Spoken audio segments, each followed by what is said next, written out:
Halo guys, balik lagi dalam channel gua. Guys, hari ini gua akan menceritakan satu kasus pembunuhan yang sedang ramai di kota Bandung.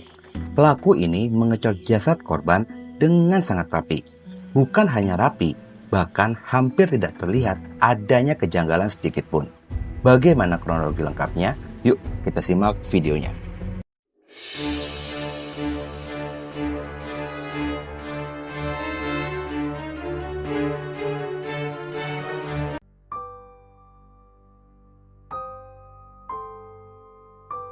Kisah ini berawal dari seorang pria lajang bernama Didi Hartanto berusia 42 tahun. Warga Komplek Bumi Citra Indah, RT 06 RW 13, Desa Pataruman, Kecamatan Ciampelas, Kabupaten Bandung Barat. Didi ini merupakan seorang pegawai honorer Badan Karantina Ikan dan Pengendalian Mutu Kota Bandung. Didi belum menikah dan hanya tinggal seorang diri di dalam rumah tersebut. Dia pun baru menghuni rumah itu sekitar 3 tahun lamanya. Di dalam kesehariannya, Didi bisa dikatakan sebagai pribadi yang tertutup. Hal ini diungkapkan oleh rekan kerjanya. Jika Didi orang yang pendiam dan tidak neko-neko. Menurut tetangga sekitaran, jika selama mengenal dengan Didi, Didi dikenal sebagai pribadi yang baik dan ramah. Namun memang orangnya tertutup. Bahkan jarang bersosialisasi dengan warga sekitaran. Hingga pada akhir Maret 2024, Didi dikabarkan hilang secara tiba-tiba.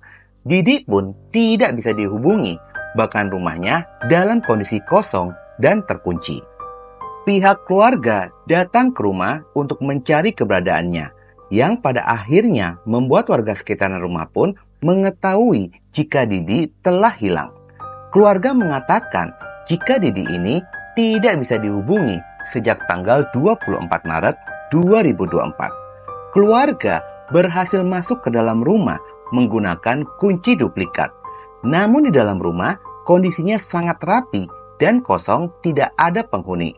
Keluarga pun sudah mencari Didi kemana-mana, namun usaha mereka tidak berhasil. Bahkan hampir semua teman-teman dari Didi sudah ditanyakan, tetapi hasilnya pun tetap nihil. Sementara rekan kerjanya di kantor turut mendatangi rumah dan mereka mengatakan jika Didi sudah 4 hari tidak masuk kerja tanpa kabar. Awalnya mereka menyangka jika Didi ini sedang sakit. Usaha pencarian Didi menemui jalan buntu lantaran minimnya informasi.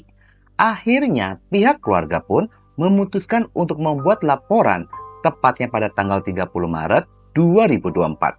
Seorang pria bernama Agus Wardoyo berusia 57 tahun, merupakan sepupu dari Didi, melaporkan orang hilang ke pihak kepolisian Cimahi. Beberapa hari setelah pelaporan itu, keluarga mengajak untuk berkumpul dan menggelar pengajian di rumah Didi untuk mendoakan kepulangan serta keselamatan dari Didi. Namun, saat sedang melakukan pengajian, meskipun rumah terlihat sangat rapi, pihak keluarga baru menyadari ada sesuatu yang janggal. Keluarga menemukan ranjang kasur dalam posisi berdiri. Saat diturunkan, terlihat adanya sobekan pada lapisan kasur bagian atas. Kecurigaan pun semakin bertambah ketika menyadari 2 motor milik Didi tidak berada di rumahnya. Sehingga keluarga menilai hilangnya Didi bukanlah hal yang wajar. Akhirnya melaporkan kembali temuannya itu ke pihak kepolisian. Dengan adanya laporan itu, pihak kepolisian pun langsung tanggap dan mendatangi rumah Didi untuk melakukan pengecekan. Setiap sudut rumah, polisi memeriksa serta mencari petunjuk dari kejanggalan yang dilaporkan oleh keluarga.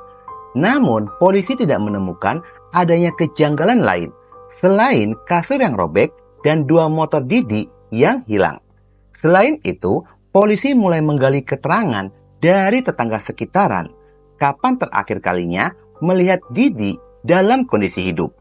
Dari keterangan yang berhasil dihimpun oleh pihak kepolisian, tertuju pada 1 orang yang diketahui orang tersebut bernama Ijal, berusia 31 tahun, merupakan tukang kebun. Sosok Ijal ini bukanlah orang asing bagi warga sekitaran, lantaran banyak warga yang sering memakai jasanya untuk membersihkan rumah. Bahkan Ijal ini merupakan orang yang sering diminta tolong oleh Didi untuk membersihkan rumahnya. Dan Ijal juga terlihat mendatangi rumah sebelum Didi dinyatakan menghilang. Kecurigaan polisi pun semakin bertambah saat mendapatkan informasi jika Ijal pun tidak pernah terlihat lagi. Pihak kepolisian mencari keberadaannya guna menggali informasi yang diduga Ijal orang terakhir yang bersama dengan Didi dalam kondisi hidup. Di dalam proses penyelidikan pihak kepolisian, ada dugaan jika Ijal adalah pelaku kejahatan semakin menguat, lantaran ditemukan 1 unit sepeda motor milik korban, serta sertifikat rumah dan ponsel berada di rumah orang tua dari Ijal. Dengan adanya barang bukti tersebut, menguatkan dugaan jika Ijal berkaitan dengan hilangnya Didi. Namun, usaha pencarian polisi membutuhkan waktu beberapa hari, lantaran Ijal selalu berpindah-pindah tempat sehingga menyulitkan pihak kepolisian. Sampai pada akhirnya, tanggal 15 April 2024, Ijal berhasil ditemukan di daerah Cianjur, Jawa Barat, dan Ijal ditangkap tanpa perlawanan. Pihak kepolisian segera melakukan pemeriksaan kepada Ijal tentang keberadaan dari Didi. Ternyata tanpa disangka, Ijal mengakui jika Didi ini sudah meninggal dunia akibat dibunuh olehnya. Selain fakta pembunuhan, Ijal mengungkapkan fakta lainnya. Jika jasad Didi masih berada di dalam rumah dan dikuburkan di bawah lantai rumah, yang dimana rumah Didi sudah diperiksa oleh polisi. Akhirnya polisi pun segera membawa Ijal kembali ke Bandung dan menunjukkan lokasi di mana jasad Didi dikuburkan olehnya. Ijal menguburkan jasad Didi di bawah lantai dapur. Saking rapinya pelaku ini menutupi jejak pembunuhannya itu, membuat polisi pun terkecoh dan tidak menemukan adanya kejanggalan pada saat melakukan pemeriksaan rumah korban. Setelah mengetahui lokasi tubuh Didi dikuburkan, pada keesokan harinya, yaitu pada tanggal 16 April 2024, pihak kepolisian pun datang bersama dengan tim Inafis Polda Jabar dan Polres Cimahi untuk membongkar lantai dan mengevakuasi tubuh korban.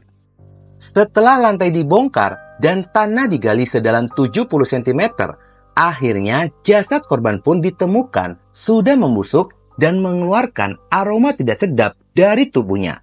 Jasad Didi dievakuasi pada jam 11.30 dan segera dibawa menuju Rumah Sakit Sartika Asi guna dilakukan pemeriksaan lebih lanjut. Sementara motif pembunuhan ini, Ijal mengakui hal itu dilakukan lantaran kesal upah kerjanya tidak kunjung dibayarkan oleh korban. Namun dia mengaku jika pembunuhan itu bukanlah kesengajaan. Ijal mengaku hanya membela diri pada saat berkelahi hingga pembunuhan pun harus terjadi. Di dalam pelariannya itu, Ijal telah berpindah-pindah tempat sebanyak 2 kali. Awal pelariannya, Ijal kabur ke Jakarta, dan selama di Jakarta itu, Ijal mengaku menyamar menjadi seorang badut dan lebih sering mengenakan pakaian badut. Hal itu dia lakukan untuk mengelabui pihak kepolisian agar tidak terlacak keberadaannya. Setelah itu, Ijal kembali melarikan diri ke daerah Cianjur, dan di Cianjur itulah Ijal berhasil ditangkap oleh pihak kepolisian. Pada sisi lainnya, keluarga yang mendapati jasad Didi dikuburkan di dapur rumah, mereka pun sangat terkejut karena lokasi itu tepat di bawah jamaah pengajian pada saat melakukan pengajian. Bahkan warga sekitaran pun tidak menyangka jika pelaku pembunuhan ini adalah Ijal, lantaran sosok pelaku ini dikenal ramah dan suka menolong. Kejadian pembunuhan ini bermula pada saat Didi meminta kepada Ijal untuk mengerjakan pekerjaan di rumahnya selama 2 hari. Namun setelah pekerjaan itu selesai, upah harian sebesar Rp300.000 tidak kunjung diberikan oleh Didi. Akhirnya pada tanggal 23 Maret 2024, dia pun memutuskan untuk mendatangi rumah Didi bermaksud untuk menagih upah kerjanya. Namun, upah itu pun tidak kunjung diberikan oleh korban Didi, hingga berujung perdebatan dan terjadi keributan di antara mereka. Dalam keributan itu, Ijal terkena pukulan dari Didi. Lalu Ijal mengambil sebuah kunci pipa yang berada di dalam rumah tersebut, lalu menyerang Didi dengan menghantamkan pada bagian leher sebanyak 3 kali. Tidak disangka, pukulan itu membuat Didi kehilangan nyawanya. Saat mengetahui Didi sudah tidak bernyawa, Ijal pun panik dan bingung harus berbuat apa. Akhirnya, dia memiliki ide untuk menguburkan tubuh Didi di dalam rumah tersebut untuk menghilangkan jejak pembunuhannya. Pada jam 23.00 malam harinya, Ijal membongkar keramik dapur dan membuat lubang berdiameter 80 cm dengan kedalaman 70 cm. Setelah memasukkan tubuh Didi ke dalam lubang kecil tersebut, lalu menguburkan dan ditutup kembali dengan dicor, lalu ditutup menggunakan keramik. Ijal menggunakan keramik yang berwarna sama, yang memang Ijal ini ahli dalam urusan pertukangan. Dia pun sangat rapi menutup lubang tersebut. Aksinya itu berjalan 6 hingga 7 jam. Setelah rumah kembali bersih dan rapi, Ijal mengambil sertifikat rumah, ponsel milik Didi, dan 2 unit motor yang berada di rumah, lalu melarikan diri. Ijal menjual 1 unit motor milik Didi untuk modal melarikan diri, sedangkan barang-barang lainnya dia simpan di rumah orang tuanya. Sementara terungkapnya kasus ini membuat pihak keluarga pun bertanya, jika motifnya karena kesal hingga terjadi perkelahian dan berujung pembunuhan, mengapa Ijal mengambil barang-barang berharga milik korban? Keluarga mulai bertanya, apakah pembunuhan ini memang ada motif perampokan juga? Setelah dilakukan pemeriksaan oleh pihak rumah sakit, tubuh Didi segera dibawa ke rumah duka dan dimakamkan di kampung halamannya, daerah Kabupaten Sragen, Jawa Tengah. Atas perbuatannya itu, pelaku Ijal dijerat pasal 340 Junto 340 KUHP yang mengatur tentang pembunuhan berencana dengan ancaman pidana maksimal, yaitu pidana mati. Secara pribadi, gua agak ragu dengan pengakuan dari pelaku ini. Pasti pelaku mau ngerampok karena mengetahui jika korban hanya tinggal sendirian. Semoga saja polisi bisa mengungkap apa yang menjadi motif pada pembunuhan ini yang sebenarnya. Oke guys, sekian dulu video gua hari ini dan jangan lupa ikuti terus video gua. Oke?